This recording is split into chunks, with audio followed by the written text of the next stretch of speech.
Chapter 30. Flowers. Dana used the radio in her trainer to brief Michael on her flight details before getting into the cab to Brisbane Airport. He said he'd arrange for an ACES team to cover them when they arrived in Darwin. The agents would then tail her to wherever she ended up and keep watch from a position close by. Eve always acted confident around the mall. Efficient nods, tight-lipped smiles, and a purposeful walk. But the sudden absence of routine turned her into a wreck. She'd lived in the commune since she was 8 years old, and her head was so full of devils, angels, and other survivor gibberish that the real world spooked her. Eve fretted over safekeeping of the $100 note she'd been given as spending money for their journey. She kept asking Dana questions. What kind of food would they find in the airport? Whether aeroplanes had toilets on them? If the takeoff would make her sick? In the crowded check-in area at the terminal, she gawped in all directions and insisted on linking her arm through Dana's so that they didn't get separated. The way the survivors messed people up made Dana mad. If you got caught giving a little kid a bag of drugs, you'd go to prison. But cults messed kids up just as badly, and nobody seemed to care. Still, getting bugged by Eve wasn't enough to quell Dana's excitement at finally getting her big breakthrough. She had no idea what this trip north was about, but the high level of secrecy meant it had to be dodgy. The 737 took 4 hours from Brisbane on the east coast to Darwin, capital of Australia's sparsely populated Northern Territory. It was close to midnight when they landed. As the girls headed into the Darwin International Arrivals Lounge, carrying small backpacks containing a few personal items and a change of clothes, a man held up a sheet of cardboard with their surnames on. He was powerfully built, very tall, with blonde hair tied back in a bunch. Dana knew the face from somewhere, but it took a few seconds to place him in a surveillance photograph. It was the dude Bruce Norris had beaten up in a Hong Kong hotel room 3 months earlier. "Welcome to Darwin," the man said, as he reached out to shake Eve's hand. "The name's Barry. Barry Cox." Next morning, Dana woke in a comfortable double bed. The shower was running in the bathroom next door, and someone was moving in the hallway. She stepped onto a wooden floor that creaked under her bare feet and headed up to the window to check out the neighbourhood. They were half an hour's drive from the city, and it had been pitch black when they'd arrived the night before. She ripped back a curtain and peered through a dusty sheet of mosquito netting towards the next house along. The shabby home was 30 metres away, after a stretch of baked earth scattered with rusted-up junk. The bright yellow van on the neighbour's drive had a picture of a satellite dish on the side with raised antennas painted underneath.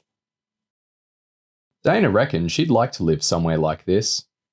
A slightly run-down house, miles from anywhere, where you could do whatever you liked without anyone hassling you, go into town once a week for groceries, a good-looking boyfriend who pumped weights in the garage, kept himself to himself and read a lot of books, 2 or 3 dogs, definitely no kids. The door clicked. It was Eve, dressed already and looking at her watch. "It's service time back at the mall, Dana. I think we'd gain strength against the devils if we prayed together." Dana was cheesed off at Eve for shattering her little fantasy. The girls sat on the edge of the bed and hugged. Eve read a couple of paragraphs from the survivor's manual, then they both closed their eyes and repeated the 10-sentence chant. "Good morning, Lord. We are your angels, here to serve you. Make us strong. Please protect us. Our souls are honest. Our thoughts are pure. We are leaders. We will take humanity through the darkness." A woman called Nina stood in the open doorway when the girls opened their eyes. They'd met this middle-aged woman briefly before going to bed the night before. She had a long red face, and you could tell she was a hardcore survivor from the massive beads on her leather necklace. Ah, angels, the woman sighed dramatically. Coming in here and seeing two beautiful young girls praying like that, I think that was one of the most amazing things I've ever seen.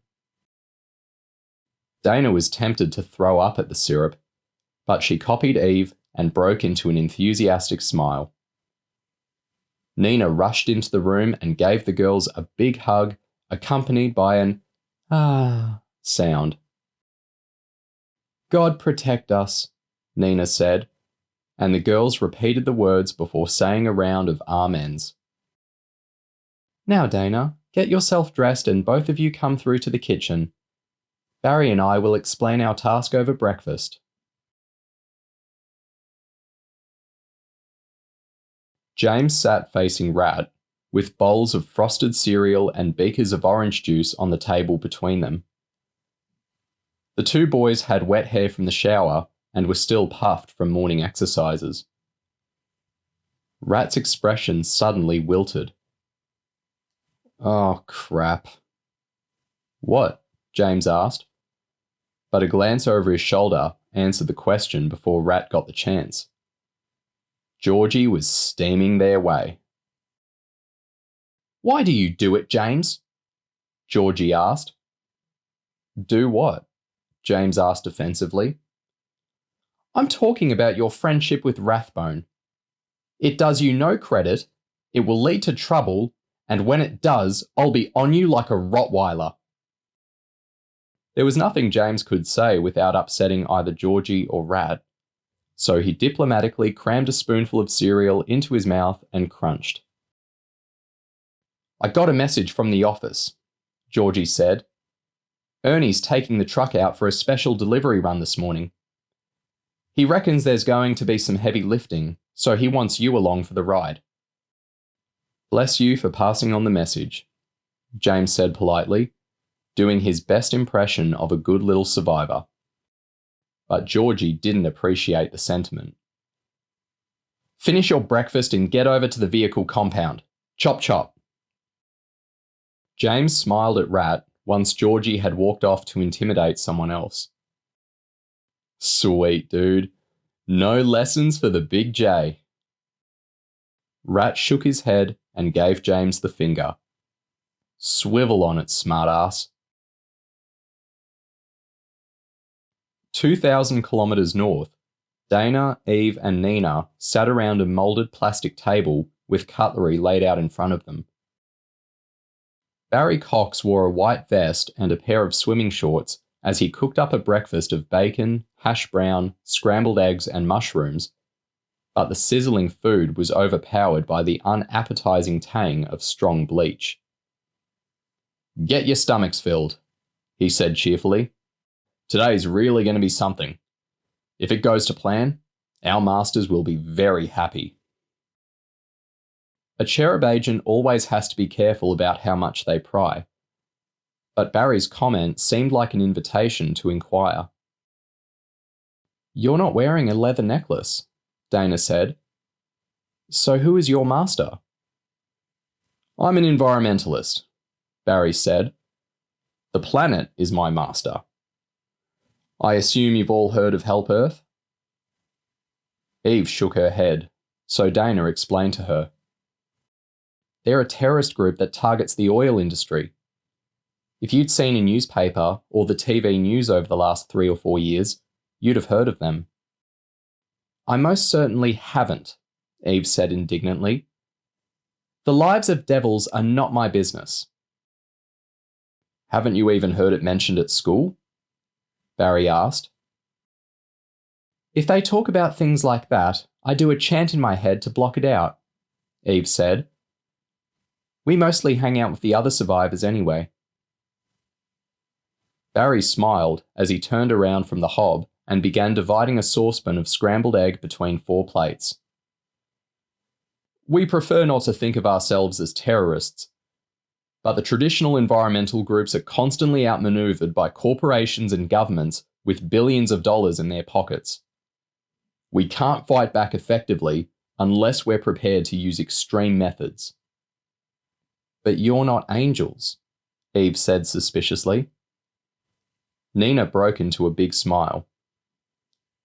Eve, darling, you know Joel Regan and his wife are extraordinarily passionate about environmental issues. The request to send you girls up here came from Susie Regan herself. What we're going to do today will be historic. This is an opportunity for us to strike a blow for the environment, as well as raising a significant amount of money towards building more arks.